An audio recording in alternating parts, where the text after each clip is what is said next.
लेकिन आज आप देख लें, कोई थानागंज, थाना कोतवाली, सिविल लाइंस थाना और जो अधिकारी हैं पुलिस के, उनके मोबाइल के कॉल रिकॉर्ड्स निकलवा के चेक कर लें। लोगों को फ़ोन कर रहे हैं कि या तो भाजपा में शामिल हो जाओ या थाने में शामिल हो जाओ। लेकिन यहाँ एक मंडल में अधिकारी हैं जो 6 चुनाव करा चुके हैं, यहाँ पर 5 या 6 चुनाव, और हर स्तर पर उनकी शिकायत हो चुकी है। और वो इल्लीगल डिप्यूटेशन पर, गैर कानूनी तौर पर दूसरे राज्य से उनका कैडर चेंज करके उन्हें यहाँ रख रखा है, गैर कानूनी तरीके से।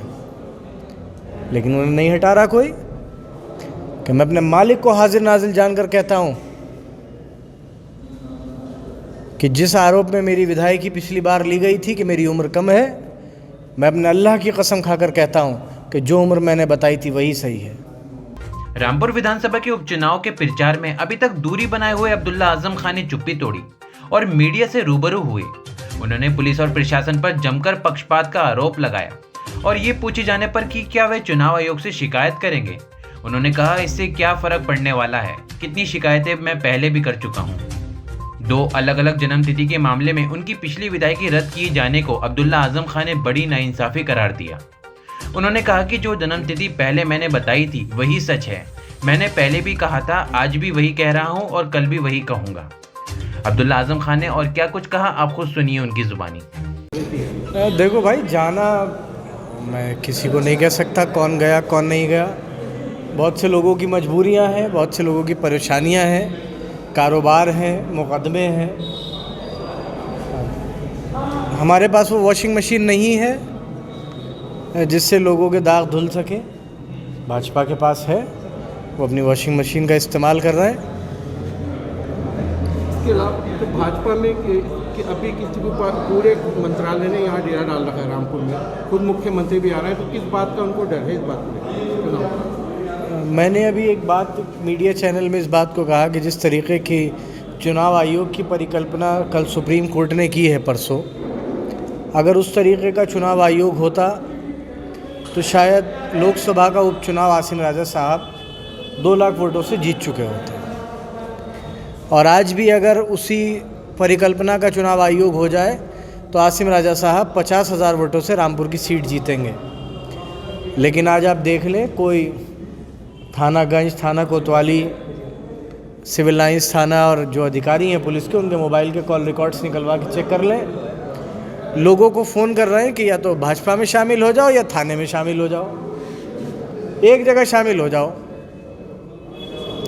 तो कमज़ोर आदमी, गरीब आदमी तो मजबूर है, क्या करेगा। अब्दुल्ला भाई जो बहुत करीबी हैं, जो चेयरमैन मशकूर अहमद जी थे और आपका प्रकाश शाह थे, उनकी नाराज़गी क्या थी आपसे जाने की? अक्सर नाराज़गियाँ मजबूरियों के बाद पैदा होती हैं। जो नाराज़गी है वो मजबूरी के बाद पैदा होती है। तो कहीं ना कहीं कोई मजबूरी रही हुई होगी। यूँ ही तो कोई बेवफा नहीं होता। तो मजबूरियाँ हैं सबकी। मशकूर साहब की भी मजबूरी है भाई।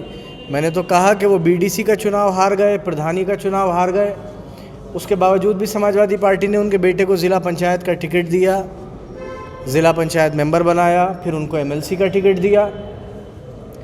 इससे ज़्यादा तो, और उनको ये गलतफहमी है कि वो किसी वर्ग को या किसी गांव को रिप्रेजेंट करते हैं। ये उनकी गलतफहमी है।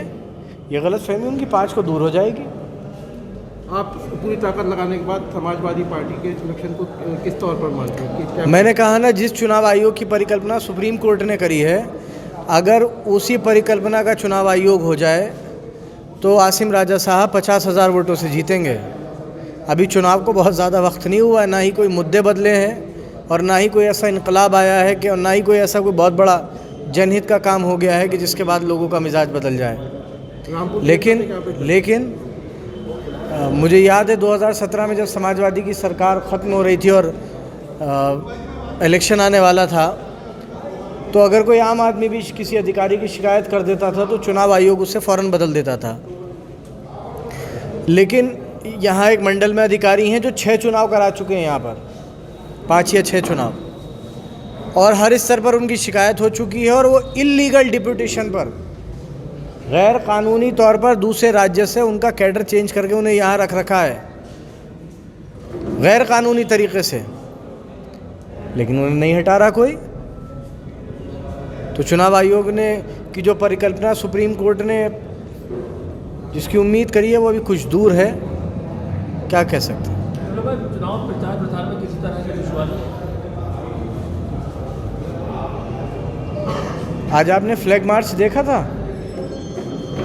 कितने लोगों को उठाया मालूम है आपको? कितने घरों में घुसे हैं पता है?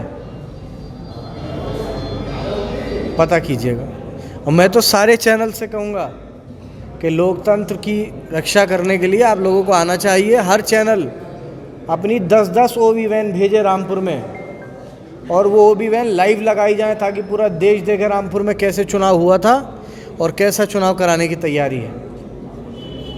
रामपुर के वोटर से क्या अपील करना चाहेंगे? क्योंकि आजम खान 10 बार तो यहाँ का वोटर नहीं है, हमारे परिवार का शख्स है, उससे कोई अपील की ज़रूरत नहीं है।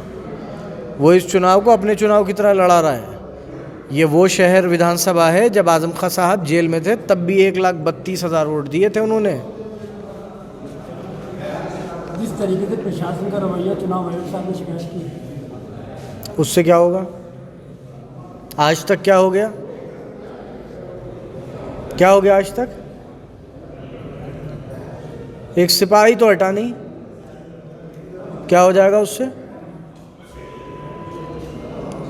अब्दुल्ला भाई, जिस तरीके से आजम भाई की विधायकी गई, उसके बाद वोटर लिस्ट से भी नाम काटा, उसको किस नज़रिए से देख रहे हैं, क्या है? मेरा नज़रिया क्या कहता है इससे फ़र्क नहीं पड़ता, ये देश को देखना होगा। जिस तरीके से वो फैसला आया, सच आप भी जानते हो और सच मैं भी जानता हूँ। बस कुछ बातें जो ज़बान पर ना आए वो बेहतर है। लोगों का इंस्टीट्यूशंस में जितना भरोसा रह गया है वो बचा रहे। और इस बार की विधायकी जाने का जिक्र क्यों कर रहे हो आप?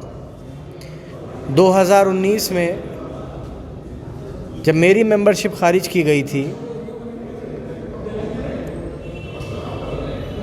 मैं कहना नहीं चाहता, मेरे ख्याल से उससे बड़ी नाइंसाफ़ी कोई नहीं हो सकती थी। फैसलों से लोग राज़ी भी होते हैं, रज़ामंद भी होते हैं, नहीं भी मानते हैं, उनको ये उनका अधिकार है। हमारा जुडिशल सिस्टम है, हर चीज़ है कि हम अगर नहीं है किसी चीज़ से इत्तेफाक रखते तो नहीं रखते। मैं एक जीती जागती मिसाल हूँ आपके सामने, जिसे किस कदर साजिशन फंसाया गया और जिसकी कहीं सुनवाई नहीं हुई, कहीं सुनवाई नहीं। जिम्मेदारी से कह रहा हूँ,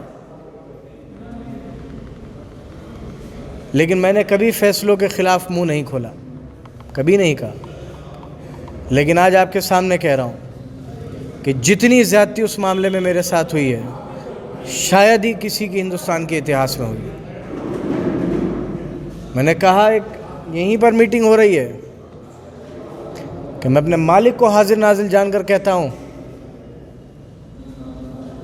कि जिस आरोप में मेरी विधायकी पिछली बार ली गई थी कि मेरी उम्र कम है, मैं अपने अल्लाह की कसम खाकर कहता हूं कि जो उम्र मैंने बताई थी वही सही है। किसने सुनी मेरी? किसने सुनी? कौन सा दस्तावेज मेरा मान लिया? ठीक है, बहुत दुखियारे दिल के हैं, बहुत जुल्म ज़्यादती हुई है हमारे साथ, ठीक है, जैसा है उसमें हम कुछ कर नहीं सकते। कुछ चीज़ों की सच्चाइयाँ हैं, उनको बर्दाश्त करना पड़ेगा, कर रहे हैं बर्दाश्त।